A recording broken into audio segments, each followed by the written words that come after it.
मैं एक छोटे से गांव से, जो उत्तर प्रदेश के अंतर्गत एक जिला एटा में तहसील जलेसर के अंतर्गत एक गांव जैनपुरा पड़ता है। ये उस समय की कहानी है जिस समय हम अप्रैल के महीने में अलग अलग डेटों में हम अपने मसीहा बाबा साहब का जो जन्मदिन मनाते हैं। तो हमारे यहाँ 16 अप्रैल को बाबा साहब का जन्मदिन मनाया जाता है।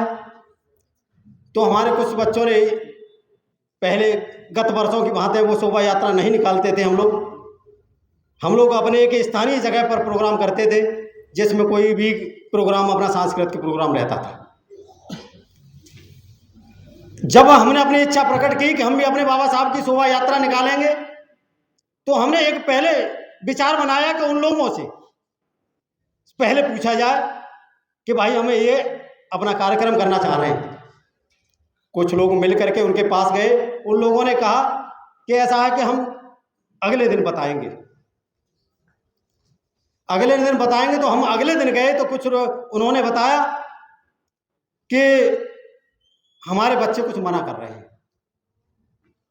कुछ आपके साथ गलत हो सकता है। चलो ठीक है। उन्होंने अपनी आपत्ति को तहसील स्तर पर, जब उपजिलाधिकारी होते हैं वहां पर दिया। 16 तारीख को हमारा प्रोग्राम था।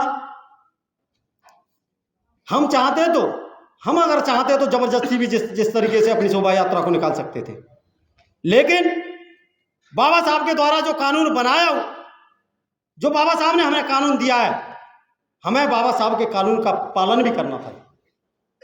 साथियों, तो 16 तारीख के दिन जब हमारी शोभा यात्रा निकलने वाली थी, उससे 4 घंटे पहले हमें तहसील में बुलाया गया।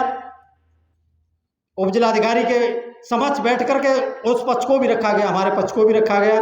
तो हमें केवल वहां पर यह दिशा निर्देश दिए गए कि आप शोभा यात्रा निकालेंगे तो अपने गत वर्षों की भांति जैसे मनाते चले आ रहे हैं।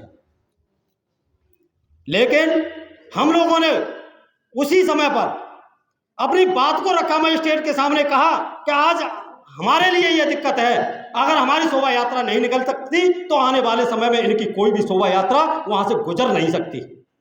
ये 16 तारीख को हमने ऐलान किया वहां पर। जब 16 तारीख को हमने ऐलान किया इस बात का, तो उन लोगों ने, हमने जब हमारा प्रोग्राम होने वाला है तो प्रशासन की सारी गाड़ियां, पुलिस फोर्स भी वहां मौजूद था। उन्होंने समझाया कि ऐसा कुछ मत करना। हमने कहा हम कानून के विरुद्ध कोई भी कार्रवाई नहीं करेंगे। हमारा वो दिन अपना खुशी से, जैसे गत वर्षों की बात हुआ, वो बीत गया।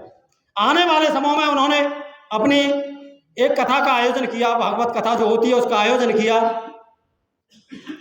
तो हमने भी अपने 8 दिन पहले अपनी आपत्ति व्यक्त की। जब हमने आपत्ति व्यक्त की कि हमें भी किसी चीज से आपको ऐतराज है, तो उस चीज से हमें भी ऐतराज। भाई हम भी तो इसी देश के नागरिक हैं।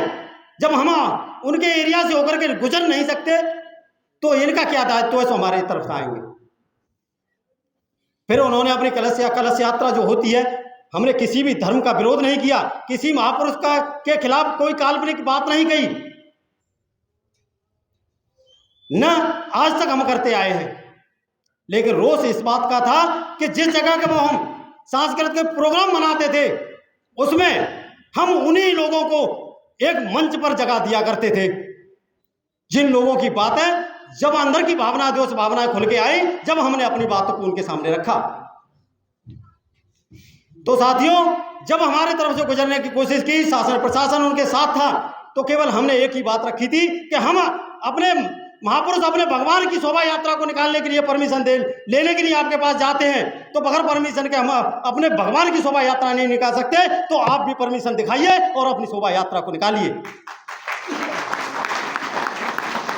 तो साथियों, उनके साथ कोई परमिशन होती तब निकालते ना। ये चीज कम से कम 2.5 घंटे तक कलश यात्रा को सर पर रखे रहे।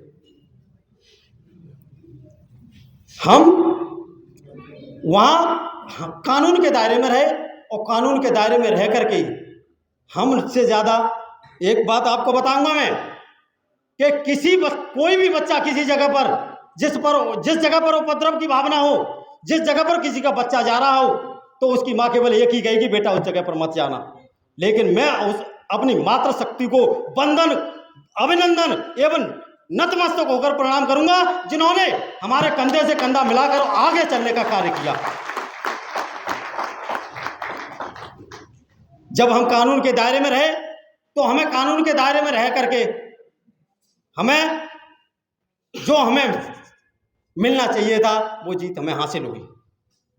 हमें कई व्यक्तियों ने, कई सेना, करड़ी सेना है, बजरंग दल है, कभी एक हमारी तरफ बाबा गैंग भी चलता है, जैसे 007 के नाम से कोड वर्ड है। उन्होंने ज्ञापन दिया कि हम फलाने दिन आएंगे और हम उन्हें गांव से भगाने का कार्य करेंगे। साथियों, हमें वो दिन भी याद है जो अभी निकल के गया है। शौर्य दिवस के रूप में 1 जनवरी को मनाया जाता है भीमा कोरे गांव को।